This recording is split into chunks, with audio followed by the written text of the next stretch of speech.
नमस्कार मेरे प्यारे साथियों। पीवाईक्यू गाइड यूट्यूब चैनल में आपका एक बार फिर से बहुत बहुत स्वागत है। हमने एनसीईआरटी साइंस की फैक्ट सीरीज स्टार्ट की है। ये सभी वनडे एग्जाम्स के लिए महत्वपूर्ण है। हमारी जो पहली बुक है, जो पहला चैप्टर है, क्लास 9th का चैप्टर 1 है, मैटर इन आवर सराउंडिंग्स। ठीक है, ये आपके लिए मार्क्स बूस्टर सीरीज होगी।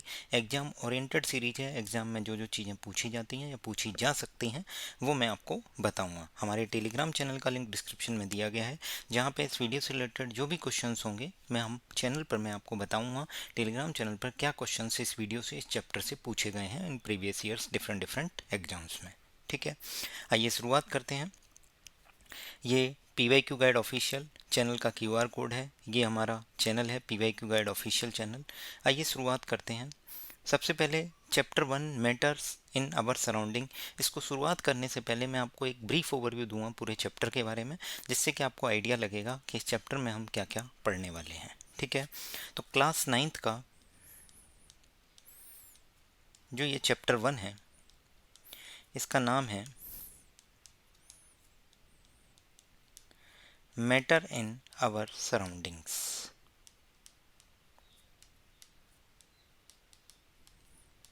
तो सबसे पहले तो हम मैटर को जानेंगे कि मैटर आखिर है क्या है। ये जो लिखा हुआ है ये मैटर क्या है। सेकंड नंबर पर हम देखेंगे इस मैटर के कुछ फिजिकल नेचर को, physical nature of matter. Actual में क्या है, इस चैप्टर में एक नेचर के, वो मैटर के दो नेचर हैं, फिजिकल और केमिकल। इस चैप्टर में हम फिजिकल नेचर पर ही फोकस करेंगे और उसी के बेसिस पे हम आगे बढ़ेंगे। तो मैटर के फिजिकल नेचर में दो चीज़ें हैं कि मैटर जो है वो मेड अप ऑफ पार्टिकल्स है। ठीक है, सेकेंड नंबर पर हम पढ़ेंगे how small are these particles of matter. मतलब मैटर पार्टिकल्स से मिलकर बना है और जो मैटर के जो पार्टिकल्स हैं वो कितने छोटे हैं, वो इतने छोटे हैं कि हमारी इमेजिनेशन से भी ब्लो हैं। जितना हम सोच सकते हैं उससे भी छोटे छोटे हैं। ठीक है, इस पार्टिकल्स ऑफ मैटर को आने वाली जो भी स्लाइड्स होंगी, जो भी हमारी क्लास होंगी, उनमें मैं इसे POM बोलूँगा, पार्टिकल्स ऑफ मैटर। क्लियर है। आइए, सेकंड हम इसके बारे में पढ़ेंगे पार्टिकल्स ऑफ मैटर की characteristic. Characteristics of particles of matter. इससे पहले जो हमने पढ़ा वो हमने पढ़ा था फिजिकल नेचर। फिजिकल नेचर में हमने दो चीज़ें देखी थी कि physical nature matter is made up of particles है, मैटर पार्टिकल से मिलकर बना हुआ है। और ये जो पार्टिकल्स ऑफ मैटर है इनका साइज कितना छोटा है इसको जानेंगे। तो इसका आंसर है कि उतना छोटा है जितना हम सोच सकते हैं, उससे भी छोटा, बिलो अवर इमेजिनेशन। क्लियर है। फिर कैरेक्टरिस्टिक्स में तीन कैरेक्टरिस्टिक्स हैं जो कि इम्पोर्टेंट हैं, तीनों जाननी चाहिए। सबसे पहली बात, ये पार्टिकल्स ऑफ मैटर जो भी होते हैं इनके बीच में स्पेस होता है, have space between them. Particles of matter are continuously moving.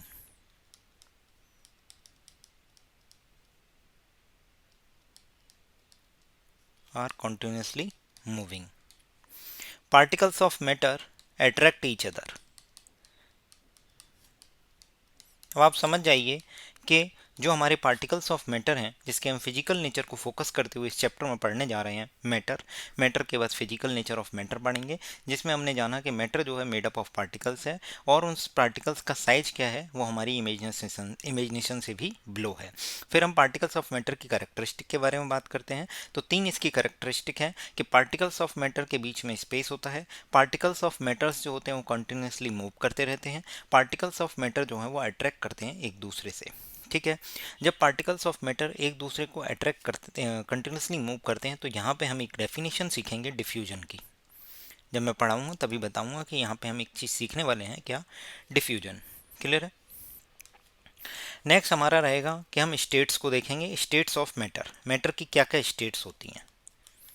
ये तो सबको पता होगा कि मैटर की तीन स्टेट होती हैं, solid, liquid and gas. Solid state, liquid state और गैसियस स्टेट। ठीक है, इसके बाद हम देखेंगे क्या मैटर अपनी स्टेट चेंज कर सकता है, मतलब सॉलिड से लिक्विड, लिक्विड से गैस, गैस से फिर से सॉलिड, चेंज ऑफ स्टेट्स। जब चेंज ऑफ स्टेट्स देखेंगे तो हम इसमें कई सारे प्रोसेस के थ्रू हम गुजरेंगे, तो मैं बता देता हूँ। जैसे अगर सॉलिड है और ये आपका गैसियस है,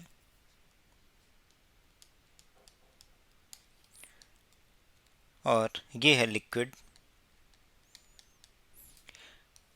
हमें ये कंफर्म हो गया कि मैटर अपनी स्टेट्स को आपस में चेंज कर सकता है, depends on the application of temperature and pressure. तो जो टेम्परेचर के चेंज के कारण टेम्परेचर का जो इफेक्ट आएगा, और प्रेशर का जो इफेक्ट आएगा टेम्परेचर का और प्रेशर का, उसकी वजह से ये अपनी स्टेट्स को चेंज कर सकता है। तो अगर सॉलिड से लिक्विड में जाएगा तो उसे बोलते हैं फ्यूजन। इस पे क्वेश्चन 100% आता ही आता है, आप जरूर ध्यान से सुनिए। और ये जो डायग्राम मैं बना रहा हूँ ये आप अपनी नोटबुक में भी बना लीजिए, काफ़ी इंपॉर्टेंट है। अगर सॉलिड से लिक्विड में जाएगा तो फ्यूजन, और लिक्विड से अगर सॉलिड में जाएगा तो आएगा सॉलिडिफिकेशन। क्लियर है? फिर अगर लिक्विड से गैस में जाएगा तो उसे बोलते हैं vaporisation.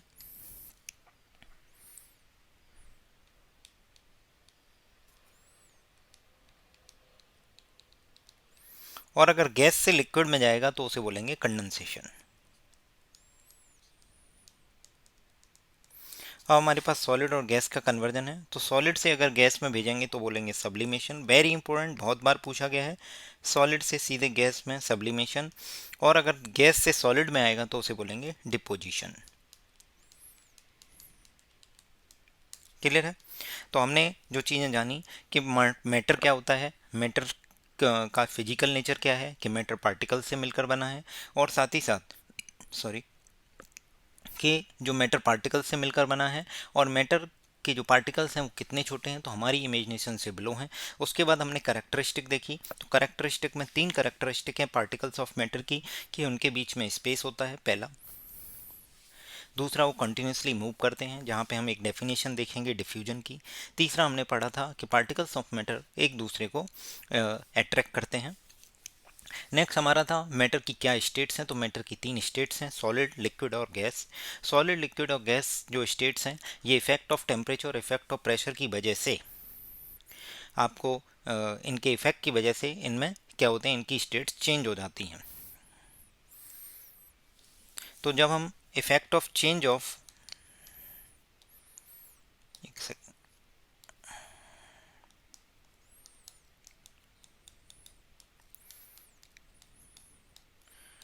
Effect of change of temperature देखेंगे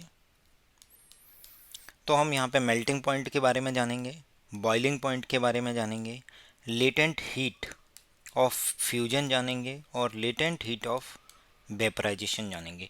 अभी हमने फ्यूजन और वेपराइजेशन दोनों देख लिया है कि जब चेंज ऑफ स्टेट हो रहा है तो सॉलिड से अगर लिक्विड में जाते हैं, सॉलिड से लिक्विड में जाएंगे तो होगा फ्यूजन, और अगर लिक्विड से सॉलिड में जाएंगे तो सॉलिडिफिकेशन।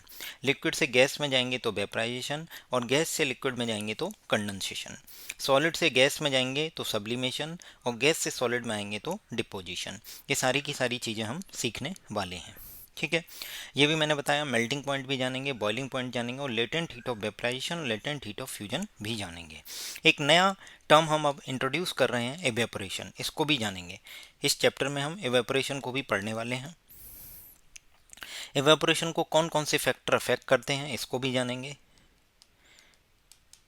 Factors affecting evaporation. ठीक है, और एवेपोरेशन किस तरीके से कूलिंग का इफेक्ट देता है, तो इसमें हम 2 एग्जांपल्स के बारे में बात करेंगे। वो एग्जांपल्स क्या हैं? 2 एग्जांपल्स हैं जिनके थ्रू हम जानेंगे कि how does evaporation causes cooling, evaporation की वजह से किस तरीके से कूलिंग फील होती है, ठंडक होती है। तो पहला तो हमारा जो है कि हम समर में जो कॉटन क्लॉथ्स पहनते हैं वो क्यों पहनते हैं, why should we wear cotton clothes in summer, हमें कॉटन क्लॉथ्स क्यों पहननी चाहिए, इसका रीजन जानेंगे तो एवेपोरेशन आएगा। दूसरा एक देखेंगे कि अगर आप एक गिलास में आइस डालते हो तो इसके जो सरफेस पे जो वाटर ड्रॉपलेट्स दिखती हैं, इसका क्या कारण है, इसका रीजन क्या है। Why do we see water droplets on the outer surface of a glass containing ice cold water. Clear है? तो ये हमने पूरी समरी देख ली कि हम पूरे चैप्टर 1 में क्या क्या हम देखने जा रहे हैं, तो मैं आपको पूरा क्लियर कर चुका हूँ। आइए अब हम शुरुआत करते हैं चैप्टर 1 की। Chapter 1 matter in our surrounding. देखिए एनसीईआरटी, अगर आप मेरी एसएससी जीएस एक्स की सीरीज देखिए तो एक एक लाइन से एसएससी क्वेश्चन उठाता है, रेलवे, इवन यूपीएससी भी लाइन टू लाइन एनसीईआरटी से क्वेश्चंस पिक करते हैं। तो एनसीईआरटी की एक एक लाइन आपके लिए महत्वपूर्ण हो जाती है। मैं पूरा आपको एक एक लाइन रीड करके बताऊंगा, उसका मतलब समझाऊंगा, उसके बाद जो इम्पोर्टेंट होगा उसको मैं जिस्ट में आपको बताऊंगा। क्लियर है? As we look at our surroundings we see a large variety of things with different shape, size and texture. मतलब हम अपने सराउंडिंग में चारों तरफ देखेंगे तो हमें लार्ज वेराइटी ऑफ थिंग्स दिखेंगी, जिनकी डिफरेंट साइज होगी, डिफरेंट शेप होगा, डिफरेंट टेक्सचर होगा। यानी यूनिवर्स में जो भी चीज़ें हैं वो किसी न किसी मटेरियल से मिलकर बनी हुई हैं। यूनिवर्स में जो भी चीज़ें हैं वो किसी न किसी मटेरियल से मिलकर बनी हुई हैं। इस मटेरियल को साइंटिस्ट ने नाम क्या दिया है? मैटर। तो इसका मतलब मैटर क्या है? Everything in the universe is made up of a material, जिसे साइंटिस्ट ने नाम क्या दिया है? मैटर। ठीक है? जैसे उन्होंने एग्जाम्पल दिया कि जो हम सांस लेते हैं, जो हवा है, जो भोजन हम खाते हैं, जो ईंट पत्थर हैं, क्लाउड्स हैं, बादल हैं, सितारे हैं, प्लांट्स हैं, जीव जंतु हैं, और even a single drop of water है, और एक पार्टिकल ऑफ सैंड है, रेत का एक कण है, ये सारे के सारे क्या हैं? मैटर हैं। तो यहाँ पे एक चीज़ समझ में आती है, मैटर वो है जो कुछ स्पेस ऑक्यूपाई कर रहा है या फिर उसके पास कुछ ना कुछ मास है। तो यहाँ से ये क्लियर होता है कि मैटर वो है जिसके पास कुछ ना कुछ मास है, जिसका कुछ ना कुछ वॉल्यूम है। वॉल्यूम क्यों है? क्योंकि वो स्पेस ऑक्यूपाई कर रहा है। Everything is matter. We can also see that we look around that all things mentioned above occupy space and have mass। मतलब वो कुछ ना कुछ स्पेस ऑक्यूपाई करती हैं और उनके पास कुछ ना कुछ मास होता है। तो जब स्पेस ऑक्यूपाई करती हैं इसका मतलब उनका कुछ ना कुछ वॉल्यूम होगा। तो हम कह सकते हैं कि matters have both mass and volume. ये आपसे स्टेटमेंट में क्वेश्चन एसएससी पूछता है, मैटर्स को लेके ये स्टेटमेंट सही है या गलत, तो आपको बताना है matters have both volume and मास। तो आपका करेक्ट आंसर होगा राइट। मतलब ये स्टेटमेंट सही है। क्लियर है?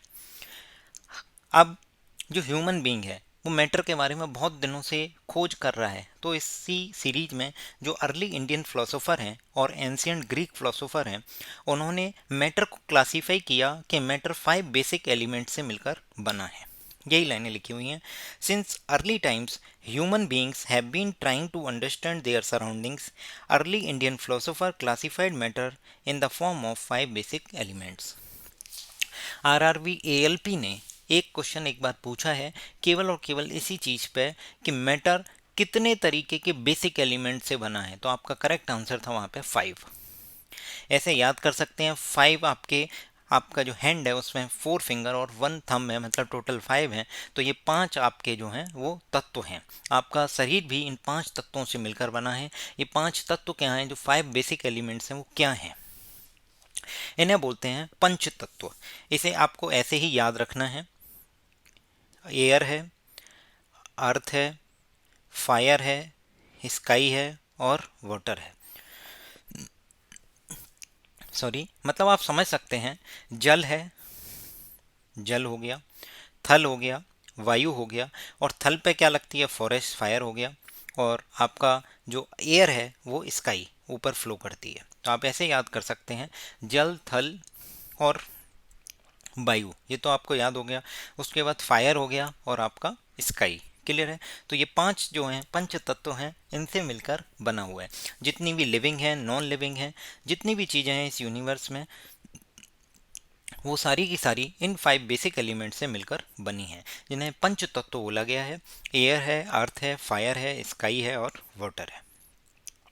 अब अगर मॉडर्न डे साइंटिस्ट की बात करें, अभी तक जो हमने बात की थी वो अर्ली इंडियन फिलोसोफर्स की बात की थी, और जिसको जो एंशियंट ग्रीक फिलोसोफर थे उन्होंने भी इसको सब्सटेंशिएट किया। मतलब उन्होंने भी बोला कि वो लोग सही तरीके का क्लासिफिकेशन किया है जो अर्ली इंडियन फिलोसोफर ने किया है। क्लियर है?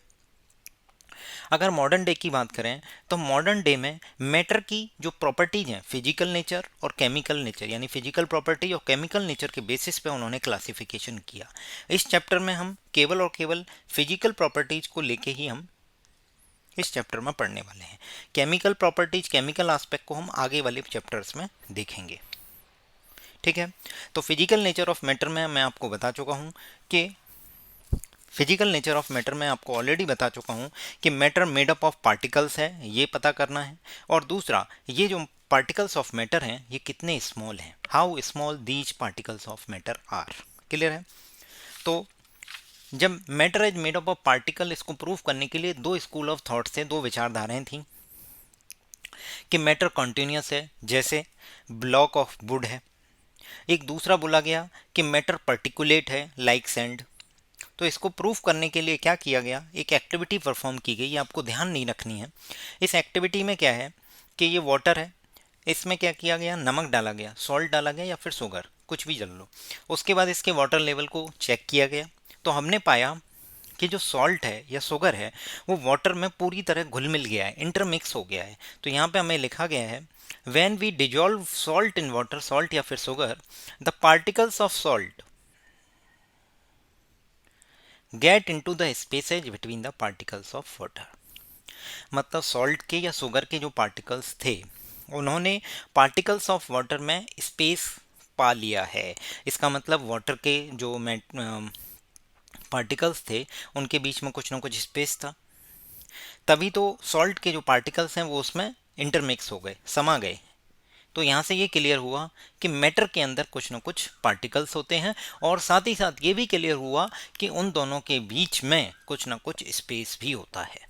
ये इस एक्टिविटी से दो कंक्लूजन निकल के आते हैं। ये दूसरा कंक्लूजन आपको जब मैं मैटर ऑफ पार्टिकल्स की कैरेक्टरिस्टिक बताऊंगा तो वहाँ पता चलेगा कि particles of matter have space between them. अभी हम फोकस केवल और केवल इस पर कर रहे हैं कि जो मैटर जो है वो मेड अप ऑफ पार्टिकल्स है या नहीं है। तो हमने एक एक्टिविटी परफॉर्म की थी, इस एक्टिविटी के थ्रू हमें दो कंक्लूजन समझ में आते हैं, जिसमें एक कंक्लूजन है कि मैटर जो है वो मेड अप ऑफ पार्टिकल्स है, और दूसरा कंक्लूजन जो है कि मैटर जो मेड अप ऑफ पार्टिकल्स है तो इन पार्टिकल्स के बीच में कुछ ना कुछ स्पेस होता ही होता है। यहाँ तक क्लियर हो गया होगा? सॉरी। इसका मतलब हमने ये जान लिया कि मैटर जो है वो पर्टिकुलेट नहीं है। देखिए यहाँ पे लिखा हुआ है कि let us perform an activity to decide about the nature of matter, continuous और पर्टिकुलेट। तो पर्टिकुलेट मैटर जो है वो क्या है, एक पर्टिकुलेट है, सॉरी मैटर पर्टिकुलेट है, कॉन्टिन्यूस नहीं है। पर्टिकुलेट का मतलब जो है matter made up of particles है। इसके लिए हमने ये एक्सपेरिमेंट कर लिया। इस एक्सपेरिमेंट के दो कंक्लूजन निकल के आए हैं। पहला कंक्लूजन कि भाई मैटर जो है मेड अप ऑफ पार्टिकल्स है, और जो आपका जो सॉल्ट के पार्टिकल्स हैं, वाटर के पार्टिकल्स हैं, ये आपस में इंटरमिक्स हो गए हैं। इसका मतलब उनके बीच में स्पेस था। तो वाटर मतलब जो इवनली डिस्ट्रीब्यूटेड हो गए हैं वाटर में, तो इसका मतलब क्या हो गया कि particles of matter have space between them. ना अब हमारा अगला फोकस है कि how small these particles of matter. तो यहाँ पे हमारा आंसर निकल के आएगा। वो आंसर हमारे पास करेक्ट यहाँ लिखा हुआ है बॉक्स में, जो भी एनसीईआरटी की लाइन में बॉक्स में लिखा हुआ वो सब इंपॉर्टेंट है। Particles of matter are very small, they are small beyond our imagination. मतलब इतने स्मॉल हैं कि हमारी इमेजिनेशन से बियॉन्ड है। बट अगर इस चीज़ को समझना है तो दो एक्सपेरिमेंट फिर किए गए। ये एक्टिविटी आपको याद नहीं रखनी है, this is for only for understanding. ठीक है, इसमें दो एक्टिविटी परफॉर्म की जाती हैं। दो बोलो या एक बोलो तो मैं बता देता हूँ। पोटेशियम परमैंगनेट KMnO4, KMnO4 के सॉल्यूशन को बार बार रिपीटेडली डाइल्यूट किया जा रहा है। मतलब पोटेशियम परमैंगनेट इस 100 ml में डाला गया, फिर इसका 10 ml निकाला गया, उसे फिर 90 ml वाटर में डाला गया, फिर 10 ml निकाला गया, फिर 90 ml वाटर में डाला गया, फिर 10 ml निकाला गया, फिर 90 ml वाटर में मिलाया गया। तो इस तरीके से इसको 5 to 8 टाइम्स ये रिपीट कर रहे हैं। तो हमने क्या जाना कि विद एवरी डाइल्यूशन, जब जब हम डाइल्यूट कर रहे हैं तो जो कलर है वो लाइट होता जा रहा है बट स्टिल विजिबल है। आप देख रहे हैं कलर लाइट हो रहा है बट विजिबल है आपको। तो यहाँ से अगर हम एक दूसरा एक्सपेरिमेंट इसी के पैरेलल किया तो KMnO4 की जगह हमने डिटॉल लिया। जब डिटॉल के सॉल्यूशन को बार बार डाइल्यूट करेंगे तो डिटॉल की जो फ्रेगनेंस है ना, स्मेल है, वो रिपीटेड डाइल्यूशन पे भी डिटेक्ट की जा सकती है। मतलब उसको यहाँ पे डिटॉल की स्मेल देखेंगे तब भी आ रही होगी, मतलब लास्ट वाले में। तो यहाँ से हमें क्या क्लियर होता है कि just a few crystal of KMnO4, जो KMnO4 के छोटे, मतलब बहुत छोटे से क्रिस्टल हैं, वो एक लार्ज वॉल्यूम ऑफ वाटर को रंगीन बना सकते हैं, कलरफुल बना सकते हैं। तो यहाँ से हमें ये क्लियर होता है, so we conclude that there must be million of tiny particles in just one crystal of potassium permanganate which keep on dividing themselves into smaller and smaller particles। यानी हम अगर बार बार डाइल्यूट कर रहे हैं तो इसका मतलब जो पोटेशियम परमैंगनेट के एक क्रिस्टल के अंदर जितने पार्टिकल्स हैं वो अपने आप को बार बार क्या कर रहे हैं, स्मॉलर और स्मॉलर में कन्वर्ट कर रहे हैं। कीप ऑन डिवाइडिंग, अपने आप को डिवाइड कर करके स्मॉलर और स्मॉलर पार्टिकल में कन्वर्ट कर दे रहे हैं। तो यहाँ से हमें ये समझ में आता है कि particles of matter is are very small, they are small beyond our imagination. यहाँ तक क्लियर है। अब हम इसकी 3 करेक्टरिस्टिक्स के बारे में पढ़ेंगे। इसकी 3 करेक्टरिस्टिक्स को पहले मैं रिवाइज कराता हूँ कि पार्टिकल्स ऑफ मैटर के बीच में स्पेस होता है। दूसरी करेक्टरिस्टिक्स है कि पार्टिकल्स ऑफ मैटर जो कंटिन्यूसली मूव कर रहे हैं। और तीसरी करेक्टरिस्टिक है कि पार्टिकल्स ऑफ मैटर एक दूसरे को अट्रैक्ट करते हैं। इनको समझने के लिए, तो पार्टिकल्स ऑफ मैटर के बीच में स्पेस है, इसको समझने के लिए हम ऑलरेडी एक्सपेरिमेंट कर चुके हैं। एक्टिविटी जो हमने 1.1 की थी कि सॉल्ट या शुगर के सॉल्यूशन को जब वाटर में मिलाया था तो वो पूरी तरह जो सॉल्ट के जो पार्टिकल्स थे उन्होंने स्पेस पा लिया था वाटर के पार्टिकल्स के बीच में। तो इससे हमें प्रूफ हो गया था कि जो है पार्टिकल्स ऑफ मैटर के बीच में कुछ ना कुछ स्पेस होता है। ठीक है। Particles of one type of matter gate into the space between the others. Clear है। मतलब अगर डिटॉल की बात करें या पोटेशियम परमैंगनेट की या सॉल्ट या शुगर की, तो वो इवनली डिस्ट्रीब्यूटेड हो गए हैं वाटर में। ठीक है, इवनली डिस्ट्रीब्यूटेड हो गए हैं वाटर में। इससे हमें क्लियर हो गया है कि पार्टिकल्स ऑफ मैटर के बीच में स्पेस होता ही होता है। There is enough space between the particles of matter. Clear है। जैसे उन्होंने कई सारे एग्जाम्पल और ऐड कर दिए कि भाई अगर चाय का एग्जाम्पल लेना है या कॉफ़ी का लेना है या लेमनेड नींबू पानी का, तो इन सबको भी आप देख सकते हैं। ठीक है। अब particles of matter continuously move कर रहे हैं तो उसके लिए 3 एक्सपेरिमेंट है, उसके बाद इन तीनों एक्सपेरिमेंट का कंक्लूजन है। ये तीनों एक्सपेरिमेंट मैं आपको बता दूंगा अभी, बट यहाँ से क्या कंक्लूजन निकल के आएगा वो सुन लीजिए, पहले वो समझ लीजिए कि पार्टिकल्स ऑफ मैटर के पास कुछ ना कुछ काइनेटिक एनर्जी होती है। जैसे अगर एक बीकर में आप इंक डालोगे तो वो इंक ऑटोमेटिक पूरी तरह घुल जाएगी पूरे वाटर पार्टिकल्स में, आपको स्टिर करने की ज़रूरत नहीं पड़ेगी। जैसे सॉल्ट में और शुगर में अगर आप स्टिर करोगे तो थोड़ा सा जल्दी घुल जाएगी, अगर स्टिर नहीं करोगे तो भी वो ऑटोमेटिक घुल जाएगी। इसका मतलब यहाँ पे हमें क्या पता चल रहा है कि पार्टिकल्स ऑफ मैटर के पास कुछ ना कुछ काइनेटिक एनर्जी होती है। और जैसे ही हम टेम्परेचर बढ़ाएंगे तो जो पार्टिकल्स ऑफ मैटर हैं वो और फास्ट मूव करने लगेंगे, मतलब टेम्परेचर बढ़ने से काइनेटिक एनर्जी उनकी क्या होगी, बढ़ जाएगी। क्लियर है। इसके लिए एक्सपेरिमेंट क्या है कि एक अगरबत्ती है, अगर आप किसी कॉर्नर में रख देते हो तो उसकी फ्रेगनेंस, उसकी स्मेल आप डिटेक्ट नहीं कर सकते जब तक आप उसके पास नहीं जाओगे। बट अगर उसको आप लिट कर देते हो, now you light the incense stick, मतलब उस अगरबत्ती को आप जलाओगे तो फिर कोने कोने तक स्मेल अपने आप पहुंच जाएगी, आपको वहां जाने की ज़रूरत नहीं है। Do you get the smell sitting at a distance, तो बिल्कुल सही बात है। तो यहाँ से हमें क्या पता चला, जैसे ही हमने उसको लाइट किया उस अगरबत्ती को, तो इसका मतलब हमने टेम्परेचर बढ़ाया। टेम्परेचर बढ़ाने से जो पार्टिकल ऑफ मैटर है वो फास्टली मूव करने लग गए, मतलब उनकी काइनेटिक एनर्जी बढ़ गई। आपने फिजिक्स में पहले भी पढ़ा होगा कि काइनेटिक एनर्जी क्या होती है, ½ mv², यानी उसकी वेलोसिटी बढ़ जाती है तो उसकी काइनेटिक एनर्जी भी बढ़ जाती है। ठीक है। अगला हमने एक्सपेरिमेंट किया था कि या तो 2 ग्लास या 2 बीकर लो, उनमें पहले ग्लास में रेड या ब्लू इंक डाल दो और दूसरे वाले में हनी डाल दो और इसको फिर ऑब्जर्व करते रहो। तो आप देखोगे कि थोड़े टाइम बाद ये पूरी तरह क्या हो जाएंगे, इंटरमिक्स हो जाएंगे एक दूसरे में।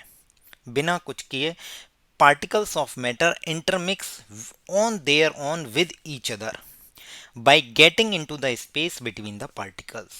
यही डेफिनेशन है किसकी, डिफ्यूजन की, जो मैंने आपको बताई थी कि जब मैं आपको एक्सपेरिमेंट कराऊंगा, ये वाला करेक्टरिस्टिक बताऊंगा कि particles of matter are continuously moving, वहाँ पे हम डिफ्यूजन की डेफिनेशन देखेंगे कि जब बीकर में या फिर किसी गिलास में आप इंक या फिर हनी डाल दोगे तो थोड़े टाइम बाद आप देखोगे कि ये आपस में पूरी तरह घुल मिल गए हैं। इसका मतलब पार्टिकल्स ऑफ मैटर इंटरमिक्स हो गए हैं with each other by getting into the space between them. Water के पार्टिकल्स के बीच में उन्होंने स्पेस पा लिया है।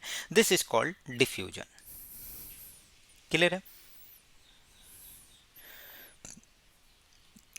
ये पैरा इंपॉर्टेंट है। वैसे तो मैंने आपको सारी चीज़ें समझा दी हैं, बट फिर भी हम रीडिंग कर लेते हैं। Particles of matter are continuously moving, that is they possess what they call the kinetic energy. Particles of matter continuously move कर रहे हैं। क्यों मूव कर रहे हैं? क्योंकि उनके पास काइनेटिक एनर्जी है। जैसे जैसे हम टेम्परेचर राइज करते हैं, पार्टिकल्स ऑफ फास्टली मूव करने लगते हैं। सो इस तरीके से हम कह सकते हैं कि as increase in temperature the kinetic energy of particles also increases. जैसे जैसे हम टेम्परेचर बढ़ाएंगे काइनेटिक एनर्जी बढ़ जाएगी, जैसे अभी हमने अगरबत्ती के केस में देखा। क्लियर है? अभी आपको एक एग्जांपल यहाँ पे मिलेगा कि गर्म खाना जब कोई बन रहा होता है तो आपको स्मेल आने लगती है, जब खाना ठंडा हो जाता है तो उसकी फ्रेगनेंस आपको नहीं आती है। उसके पीछे भी कारण यही है। ठीक है, अब हम देखते हैं इन द एबव 3 एक्टिविटी। तो सबसे पहले तीसरी एक्टिविटी क्या है उसको और देख लो। तीसरी एक्टिविटी में क्या है, वही सेम है। कॉपर सल्फेट या फिर पोटेशियम परमैंगनेट को हॉट और कोल्ड वाटर में स्टिर किया जाता है। तो हॉट वाटर वाला जल्दी से आपका इंटरमिक्स हो जाएगा एज कम्पेयर टू कोल्ड, क्योंकि हॉट वाटर में क्या है, टेम्परेचर ज़्यादा है, तो particles of matter continuously move करेंगे और ज़्यादा तेज़ी से मूव करेंगे क्योंकि टेम्परेचर ऑलरेडी ज़्यादा है। ठीक है, बस इतना सा था। तो यहाँ पे क्या था कि इन above all three activities we observed that particles of matter intermix on their own with each other. They do so by getting the space between the particles. This intermixing of particle of two different types of matter on their own is called diffusion. Very important definition, आपसे SSC पूछ सकता है कि जो intermixing on their on हो रही है with each other by getting into the space between the particles of other matters, उसी को बोलते हैं डिफ्यूजन। तो डिफ्यूजन का प्रोसेस फास्ट हो जाएगा अगर हम हीट कर देंगे। मतलब अगर हम हीट करेंगे तो टेम्परेचर बढ़ेगा, टेम्परेचर बढ़ेगा तो काइनेटिक एनर्जी बढ़ेगी, और काइनेटिक एनर्जी बढ़ने से क्या होगा, डिफ्यूजन का प्रोसेस क्या होगा, फास्टर हो जाएगा। तो यही लाइन लिखी हुई है। We also observe that on heating diffusion become faster. Clear है? वाई डज इट हैपन, वो मैंने आपको बता दिया कि जैसे जैसे हीट करोगे टेम्परेचर बढ़ेगा, काइनेटिक एनर्जी बढ़ेगी, पार्टिकल्स ऑफ मैटर जो है वो कंटिन्यूसली मूव कर रहे हैं और तेज़ी से मूव करने लगेंगे, और पार्टिकल्स ऑफ मैटर एक दूसरे में जो इंटरमिक्स हो रहे हैं ऑन देयर ऑन, तो जब हीट होगी तो और तेज़ी से होने लगेंगे। इससे क्या होगा, डिफ्यूजन आपका प्रोसेस और फास्ट हो जाएगा। क्लियर है? हमारी लास्ट करेक्टरिस्टिक है कि पार्टिकल्स ऑफ मैटर क्या एक दूसरे को अट्रैक्ट करते हैं। तो इसके लिए आंसर है यस, पार्टिकल्स ऑफ मैटर एक दूसरे को अट्रैक्ट करते हैं। उनके बीच में एक फोर्स एक्ट करता है जो उन लोगों को आपस में जोड़ के रखता है, जो उनकी स्ट्रेंथ है। बट ये स्ट्रेंथ जो है वो मैटर टू मैटर वेरी करती रहती है। Particles of matter have force acting between them which keeps them together, and this strength of force varies from one kind of matter to another. Clear है? यही line यहाँ पे लिखी गई है। इन एवर 3 एक्टिविटीज अभी मैं आपको बताता हूँ क्या है। Suggest that particles of matter have force acting between them, this force keeps the particles together, and strength of this force of attraction varies from one kind of matter to another. ये जो force है जो आपस में बांध के रखा है इन पार्टिकल्स ऑफ मैटर को, ये वेरी करता रहेगा मैटर टू मैटर। अब ये 3 एक्टिविटी क्या हैं, उससे पहले आपको इसमें एक लाइन दिख रही होगी, इदू मिसमी डांसर्स। आपको कमेंट करके बताना है कि जो इदू मिसमी एक ट्राइब है, ये इंडिया के किस स्टेट में है, इंडिया के किस राज्य में इदू मिसमी ट्राइब पाई जाती है। ठीक है, ये इदू मिसमी ट्राइब जो डांस करती है, तो इन्होंने बताया है कि आप 4 ग्रुप बनाओ और ह्यूमन चेन बनानी है। ह्यूमन चेन 3 तरीके से बनेगी। पहला तो इदू मिसमी ट्राइब जिस तरीके से ये लोग खड़े हैं कि इनके जो हैंड्स हैं वो आपस में लॉक हैं पीछे की तरफ। दूसरी बनाओ कि केवल हैंड होल्ड करने हैं। तीसरी बनाओ कि वो टच कर रहे हैं केवल फिंगर टिप्स। और चौथी ऐसी बनाओ कि वो एक दूसरे के चारों ओर दौड़ रहे हैं। तो आप देखिए कि इनमें से कौन सा जो ह्यूमन चेन है इसे ब्रेक करना आसान है। तो सबसे पहले तो ये वाली चेन ब्रेक जल्दी हो जाएगी क्योंकि इन दोनों के बीच में स्पेस है।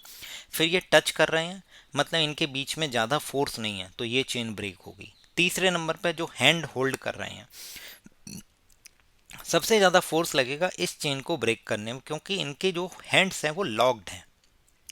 Back and lock arms like Idu Mishmi dancers. आपसे ये भी क्लियर हो जाएगा कि इदू मिसमी जो डांसर्स हैं वो कहाँ मिलते हैं, आपको इंडिया के किस स्टेट्स में होते हैं ये आपको क्लियर हो जाएगा।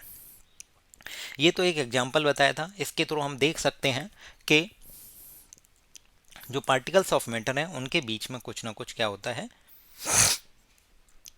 अट्रैक्शन फोर्स होता है, फोर्स ऑफ अट्रैक्शन होता है, वो अट्रैक्ट करते हैं। ठीक है, जैसे इन्होंने बताया कि आप आयरन नेल लो मतलब कील लो, एक लोहे की कील, एक पीस ऑफ चॉक लो, ठीक है, या फिर एक रबर बैंड लो। अब उन्हें आप ब्रेक करने की कोशिश करो या तो हैमर से हथौड़ा मार के या फिर काट के या फिर स्ट्रेच करके। तो आपको पता चलेगा कि जो रबर बैंड है वो उस जितना स्ट्रेच करोगे उतना हो जाएगी, फिर उसके बाद उसी शेप में आ जाएगी। इसका मतलब उसके पार्टिकल्स जो हैं आपस में अट्रैक्ट कर रहे हैं, जो उसको फोर्स कर रहे हैं कीप देम टुगेदर, साथ रहने के लिए। क्लियर है। अगला हमारी एक्टिविटी थी take some water in a container and try cutting the surface of water with fingers. जैसे आप देख सकते हैं एक बीकर में पानी लिया और हम फिंगर उंगली चला रहे हैं तो पानी को काटने की कोशिश कर रहे हैं बट पानी कट नहीं रहा। इसका मतलब क्या है कि वाटर के जो सरफेस हैं, वाटर का जो सरफेस है तो वाटर के जो पार्टिकल्स ऑफ मैटर हैं वो आपस में क्या है एक दूसरे को अट्रैक्ट कर रहे हैं, हम उसे काट ही नहीं पा रहे हैं। क्लियर है। अब इन क्वेश्चंस को देखते हैं। उन क्वेश्चंस को देखने से पहले मैं आपको एक समराइज करता हूं कि हमने 3 कैरेक्टरिस्टिक्स देखी हैं पार्टिकल्स ऑफ मैटर की। सबसे पहली देखी थी कि पार्टिकल्स ऑफ मैटर के बीच में कुछ स्पेस होता है, बिल्कुल सही बात है। इसके लिए हमने 2 एक्सपेरिमेंट किए थे, एक तो सॉल्ट शुगर वाला और एक KMnO4 वाटर वाला। दूसरा, particles of matter are continuously moving, ठीक है, बिल्कुल सही बात है। इसके लिए हमने 3 एक्सपेरिमेंट किए थे, एक अगरबत्ती वाला किया था, एक इंक और हनी वाला, एक गर्म और ठंडे पानी वाला जिसमें कॉपर सल्फेट और KMnO4 मिलाया था। ठीक है, और हमने डिफ्यूजन की डेफिनेशन को देखा। तीसरा, हमने देखा कि पार्टिकल्स ऑफ मैटर एक दूसरे को अट्रैक्ट करते हैं। पानी को काटने की कोशिश की एक एक्सपेरिमेंट में, दूसरे में रबड़ को खींच के देखो, तीसरे में आप देखेंगे ह्यूमन चेन वाला हमने एग्जाम्पल दिया जिसमें मैंने आपसे पूछा है कि इदू मिसमी ट्राइब जो है वो कहाँ पाई जाती है, इंडिया के किस राज्य में है। वेरी इंपॉर्टेंट क्वेश्चन है, कमेंट करके ज़रूर बताइए। अब इन क्वेश्चंस के आंसर आपको सारे के सारे मिल जाएंगे। इस क्वेश्चन का आंसर मैंने आपको ऑलरेडी बता दिया, what are the characteristics of particles of matter. 3 characteristic है। इनमें से कौन कौन से मैटर नहीं है, तो अभी हमने देखा था कि मैटर वो है जो जिसके पास कुछ ना कुछ स्पेस है, कुछ ना कुछ स्पेस ऑक्यूपाई कर रहा है, उसके पास कुछ ना कुछ मास है। जब वो स्पेस ऑक्यूपाई कर रहा है तो उसका कुछ ना कुछ वॉल्यूम होगा। जैसे चेयर है, एयर है। लव जो है मैटर नहीं है, एक फीलिंग है। स्मेल मैटर नहीं है, हेट मैटर नहीं है। आलमंड्स मैटर है, थॉट मैटर नहीं है, कोल्ड मैटर नहीं है। लेमन लेमन वाटर मैटर है, स्मेल ऑफ परफ्यूम मैटर नहीं है। तो एसएससी आपसे पूछ सकता है इस तरीके से, which of the following is not a matter, या फिर इनमें से हमने किस बेसिस पे इनको डिफरेंट किया है कि ये मैटर है ये मैटर नहीं है। तो लाइन क्या है, matter have both space and mass, यानी sorry matter have both volume and mass. इसके बेसिस पे हमने इस क्वेश्चन को किया है। अगला क्वेश्चन पूछा है, give the reason for the observation. The smell of hot sizzling food reaches you several meters away, but to get a small smell from cold food you have to go close. ये किस property को बता रहा है ये आप मुझे बता दीजिए कि particles of matter are continuously moving. ये किस प्रॉपर्टी को बता रहा है, particles are of matter are continuously moving as we raises the temperature. जैसे ही टेम्परेचर राइज करेंगे तो पार्टिकल्स ऑफ मैटर जो है वो की जो मूवमेंट है वो और फास्ट हो जाएगी, उनकी काइनेटिक एनर्जी बढ़ जाएगी, डिफ्यूजन फास्ट हो जाएगा। तो ये उसका एग्जाम्पल है। अगला क्वेश्चन है, ए डाइवर, डाइवर कौन होते हैं, गोताखोर होते हैं, is able to cut through the water in a swimming pool, which property of matter does this observation show. तो अभी हमने पानी को काटा था, तो हमने क्या प्रॉपर्टी थी, क्या करेक्टरिस्टिक थी कि particles of matter attract each other, उनके बीच में कुछ ना कुछ फोर्स है जो आपस में उनको बांध के रखा हुआ है। Particles of matter have force acting between them which keep them together. The strength of force varies from one kind of matter to another. Clear है? तो यहाँ तक हमने फिजिकल नेचर ऑफ पार्टिकल पढ़ लिया, 3 करेक्टरिस्टिक्स पढ़ ली। अब आने वाली स्लाइड्स में, आने वाली जो क्लास 2 होगी, उसमें हम स्टेट्स ऑफ मैटर को पढ़ेंगे। स्टेट्स ऑफ मैटर को पढ़ने के बाद हमारा अगला टॉपिक होगा कि हम क्या जो स्टेट्स हैं उनको चेंज कर सकते हैं। ठीक है, तो हमें पता चलेगा कि टेम्परेचर और प्रेशर, इन दोनों की जो इफ़ेक्ट हैं उनकी वजह से हम स्टेट्स को चेंज कर सकते हैं, जहाँ पे हमें कई डेफिनेशंस मिलेंगी, जैसे मेल्टिंग पॉइंट है, बॉइलिंग पॉइंट है, लेटेंट हीट ऑफ फ्यूजन है, लेटेंट हीट ऑफ वेपराइजेशन है। ठीक है, और हम कई सारी डेफिनेशंस के थ्रू और गुजरेंगे, जिसे मैं एक बार रिकॉल करूँगा, जो वेरी इंपॉर्टेंट है इस क्लास के लिए, कि सॉलिड स्टेट है, एक सेकेंड,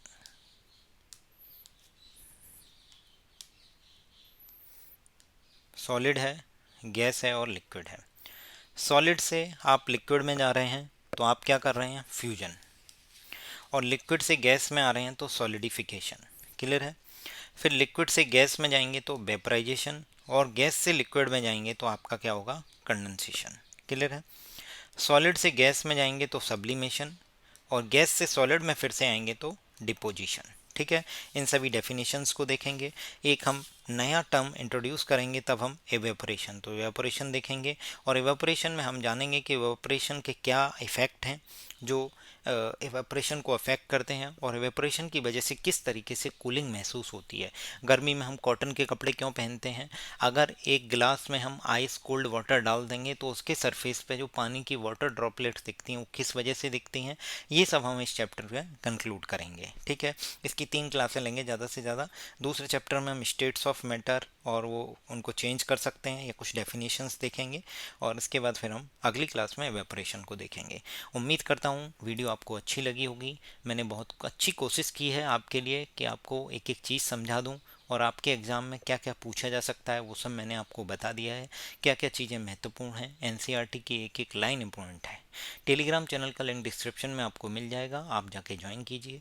ज़्यादा से ज़्यादा वीडियो को शेयर कीजिए। आप सभी का बहुत बहुत धन्यवाद। Thank you.